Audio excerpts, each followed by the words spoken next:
மொழி அவர்கிட்ட கேட்டு நான் அவங்கள்ட்ட வரேன் டாக்டர். இல்லை, ஒரு மும்மொழி கொள்கை அல்லது புதிய கல்விக் கொள்கை இதெல்லாமே அடுத்த தலைமுறைக்கான வளர்ச்சியை நோக்கி சிந்தனையோடு கஸ்தூரிரங்கன் அறிக்கையை கொண்டு வந்த ரிப்போர்ட்டு. அதில் கூட அவர் ஹிந்தி கட்டாயம்னு சொன்னார். பிரதமர் அதை மாற்றி மூன்றாவது ஒரு மொழின்னு மாற்றினார். அப்போ மாநில மொழிகளுக்கு அவர் அவ்வளவு முக்கியத்துவம் கொடுக்குறார், அதை இங்கே தப்பாக ப்ரொஜெக்ட் பண்ணுறீங்க அப்படின்னு பிஜேபியில் சொல்கிறாங்க. அவங்க நிறைய தப்பு பிரச்சாரம் பண்ணிட்டு இருக்காங்க. இப்போது நம்முடைய சகோதரர் பரந்தாமன் அவர்கள் சொன்ன அந்த கேள்விகள்லாம் அப்படியே இருக்கட்டும். அதிலிருந்து நான் மற்ற கேள்விகளுக்கு வரேன். இவங்கெல்லாம் சொல்கிறத கேட்டால் முதல்ல இந்த மறுக்கப்பட்டிருக்கிற நிதி எவ்வளவுன்னா 2152 கோடி. இந்த 2152 கோடி ரூபாய் பிஎம் ஸ்ரீ பள்ளிகளுக்காக ஒதுக்கப்பட்டதா அல்லது தமிழ்நாட்டினுடைய கல்விக்காக ஆண்டாண்டு ஒதுக்க வேண்டிய தொகையை அவங்க நிறுத்தி வச்சுருக்காங்களா?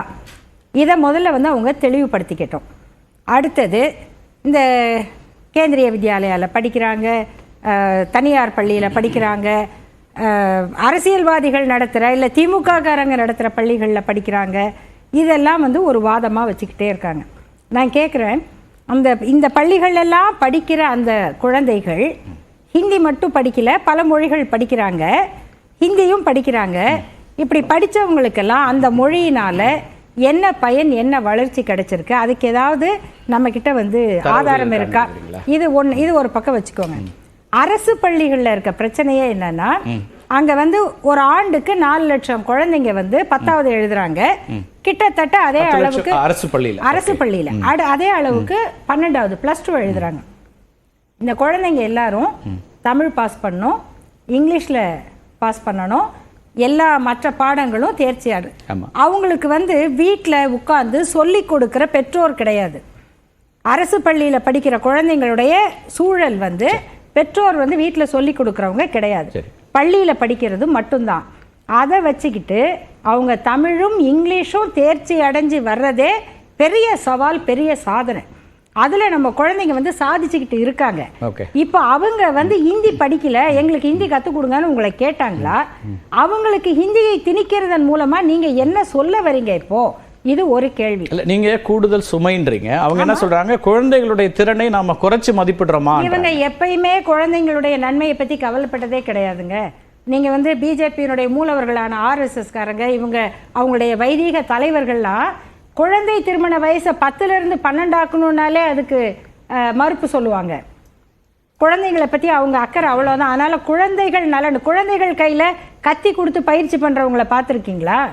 அவங்களாம் குழந்தைகளை பற்றி அக்கறைப்படுறவங்களா கிடையாது. ரெண்டாவது, இந்த அரசு பள்ளிகளில் ஹிந்தியை கற்றுக் கொடுப்பது என்பதை மாநில அரசு தன்னுடைய மொழி கொள்கையாக ஏற்றுக்குச்சுன்னு வச்சுக்கலாம். இப்போ அவங்களுக்கு பிரச்சனை என்ன? தமிழ்நாட்டில் அதை ஏற்றுக்கல. இதையும் ஏற்றுக்கொண்டால் அடுத்தது எல்லா அகில இந்திய தேர்வுகளும் ஹிந்தியில் மட்டுமே நடக்கும். இங்கிலீஷ் கூட அவங்களுடைய நோக்கம் இங்கிலீஷை எலிமினேட் பண்ணணும், அந்த இடத்துக்கு சமஸ்கிருதத்தை கொண்டு வரணும். அவங்க நோக்கம் ஹிந்தி கிடையாது.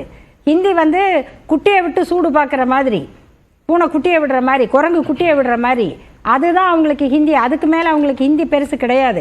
அவங்க நோக்கம் நியூ எஜுகேஷன் பாலிசியில் சொல்லப்பட்டிருக்கிறது மும்மொழிங்கிறதுல இன் அடிஷன் டு சான்ஸ்கிரிட் இந்த இருக்குது new education policy, in addition to Sanskrit இதுதான். அப்போ அவங்களுடைய நோக்கம் என்ன? சமஸ்கிருதத்தை கற்றுக் கொடுக்கணும். அப்போது இதை ஒரு அரசு கொள்கையாக ஏற்றுக்கொண்டால் இந்த லட்சக்கணக்கான அரசு பள்ளி குழந்தைகள் கட்டாயம் ஹிந்தி பாஸ் பண்ணணும். இது எதுக்கு அந்த சுமை? அவங்களுக்கான ஒரு சுமை, கூடுதல் சுமை தேவையில்லாத. தமிழிசை குறுக்கிட விரும்பினாங்க, கேட்டுட்டு வர. இப்பதான் இணைப்பு அவங்களுக்கு மீண்டும் வந்திருக்கு. நீங்க தொடரலாம் டாக்டர் தமிழிசை. இதுல நீங்க சொன்னீங்க 10வது வரை. சொல்லுங்க, கேக்குது. திருப்பி வரல. இல்ல, நீங்க பேசுறது கேக்குது டாக்டர் தமிழிசை. சரி, நீங்கள் தொடருங்க. வர திரும்ப வர ரைட் வர இல்லை, அவங்க இணைப்பு மறுபடியும் துண்டாயிருக்கு. நீங்கள் தொடர்ந்து சொல்லுங்க. இப்போ அந்த ஒரு ஒன்று கூடுதல் சுமை அப்படிங்கிறீங்க. கூடுதல் சுமையை இன்னைக்கு இருக்கக்கூடிய தலைமுறை இன்னும் வேகமாக வளர்ந்துருக்கு, அவங்களுடைய தேடல் அதிகமாக இருக்கு, அவங்களே அடுத்தடுத்த கட்டத்துக்கு வந்துட்டாங்க அப்படின்ற இடத்துல நீங்க சுமைன்னு சொல்றது ஏற்புடையதா இருக்கான்னு கேக்குறேன். நல்ல கேள்வி. அப்போ அந்த குழந்தைகளுக்கு இந்த கிடைச்சிருக்கிற வாய்ப்பை வச்சு அவங்க இன்னைக்கு உலகம் பூரா போறாங்க. இன்னைக்கு அரசு பள்ளி குழந்தைகளுக்கு வெளிநாடுகளுக்கு போய் படிக்கிறதுக்கு தமிழ்நாடு அரசு பணம் கட்டுது. அதுக்கு ஒரு இங்கிலீஷ் தேர்வு எழுதணும். அந்த தேர்வுக்கு அரசு தன் சொந்த செலவுல பயிற்சி கொடுக்குது. இவ்வளவு பண்ணி அந்த குழந்தைகளை முன்னேற்றும் போது இன்னொரு மொழி படித்து அந்த குழந்தைகளுக்கு அந்த வாய்ப்பு கிடைக்கும்னா கண்டிப்பா தமிழ்நாடு அரசு அதை செய்யும். இப்போ சில குழந்தைகள் ஜப்பான் மொழி கத்துக்கிறாங்க. அது உங்களுக்கு தெரியுமா? அரசு பள்ளி குழந்தைகள் ஜப்பானுக்கு போற வாய்ப்பு இருந்தா அதுக்கு ஒரு கிராஷ் கோர்ஸ் எடுத்துக்கிறாங்க. அந்த வாய்ப்புகளை அரசாங்கம் உங்களுக்கு கொடுக்குது. ஹிந்திக்கு அது கொடுக்க கூடாது? இந்தியால யாருமே ஒன்றும் முன்னேறின மாதிரி தெரியலையே. ஹிந்தி படிச்சு யாராவது இதனால நான் இந்த வேலை பெற்றேன், இந்த வேலை பெற்ற இடத்துல நான் நிம்மதியா இருந்தேன் அப்படின்னு யாராவது சொல்லட்டும், நம்ம ஒத்துக்கலாம். இதுக்கு அடுத்த உதாரணங்களை பாருங்க. தமிழ்நாட்டில இருந்து போன இந்தியாவுடைய மிகப்பெரிய விண்வெளி அறிஞர்கள் டாக்டர் அப்துல் கலாம், அவர் தான் பெரிய சாதனையாளர். அவர் ஹிந்தி படிக்கல. நம்முடைய மரியாதைக்குரிய மயில்சாமி அண்ணாதுரை ஹிந்தி படிக்கல. நம்முடைய வீரமுத்துவேல் அவர்கள் ஹிந்தி படிக்கல. இப்போ அதுல சேர்ந்திருக்கிற ஷாஜி அவங்க ஹிந்தி படிக்கல. இதெல்லாம் படிக்காமையே இந்திய விண்வெளி துறைக்கே அவ்வளவு பெரிய சாதனையாளர்களை கொடுத்துருக்கோம். ஹிந்தி படிச்சதுனால தான் நான் இதை செஞ்சேன் அப்படின்னு சொல்ற ஒரு ஆள் கூட கிடையாது. அவங்க இணைப்பு கிடைச்சிச்சு. தமிழ் நீங்க தொடரலாம் டாக்டர். இல்ல, இதுக்கு முன்னால உள்ளதுக்கு நான் பதில் சொல்லிடுறேன். 10வது வரைக்கும் தமிழ் கற்றுக் கொடுக்க வேண்டும் என்பது உயர்நீதி வரைக்கும் சென்றுதான் அது திரும்பி வந்திருக்கிறது தமிழக அரசுல. அது ஒன்று. இரண்டாவது, நீங்க எல்லாருமே ஏதோ ஹிந்தி ஹிந்தி ஹிந்தின்னு மறுபடியும் சொல்றீங்க. மறுபடியும் நாங்க சொல்றோம், மூன்றாவது ஒரு மொழி.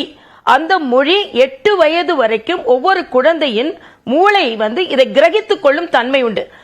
நான் சகோதரி அருள்மொழி வாதத்தில் இருந்து முற்றிலுமாக மாறுபடுகிறேன். வீட்டுல சொல்லிக் கொடுக்க யாரும் இல்ல, அதனால அவங்களுக்கு 3வது மொழி வேண்டாம். அவங்களுக்கு ஆங்கிலமும் தமிழும் படிக்கிறதே பெரிய விஷயம்னா அதற்காக அரசாங்க பள்ளியில் உள்ள ஆசிரியர்கள் தான் அந்த பணியை செய்யணும். நான் ஒண்ணு கேட்கிறேன், இன்னைக்கு விண்வெளி தலைவர்களை பற்றி எல்லாம் சொல்றாங்க. அது அந்த காலம். மரியாதைக்குரிய பாரத பிரதமர்ல இருந்து மரியாதைக்குரிய தர்மேந்திர பிரதான் என்ன சொல்றாங்கன்னா, விரிவுபடுத்தப்பட்ட வாய்ப்புகளில் இன்னைக்கு இன்னொரு மாநிலத்திலிருந்து இன்னொரு மொழியை கற்றுக்கொண்டு, இன்னைக்கு என்னோட ஏடிசி தெலுங்கானால அவர் அப்பாயிண்ட் ஆன உடனே தெலுங்கு கத்துக்கொண்டு கட்டாயப்படுத்தப்பட்டார். அப்பொழுது அவங்களுக்கு கற்றுக்கொள்வது மிக சிரமம். அதனால இன்னைக்கு விரிவுபடுத்தப்பட்ட ஒரு வாய்ப்பில் இன்னொரு மொழி தெரிந்தால் அவர்களுக்கான வாய்ப்பு மறுபடியும் டாக்டர் ஹிந்தி படிச்சதுனால எனக்கு வேலை கிடைக்குது அப்படின்னு எதன் மூலமா தரவுகளை சொல்ல முடியுமா? ரெண்டாவது, அவங்க பெங்காலுக்கும் போலாம், தெலுங்கானாவுக்கும் போலாம், மராட்டாவுக்கும் போலாம், மகாராஷ்டிரால கூட ஹிந்தியில பேச முடியாது, அங்கேயும் மராட்டி வேணும்.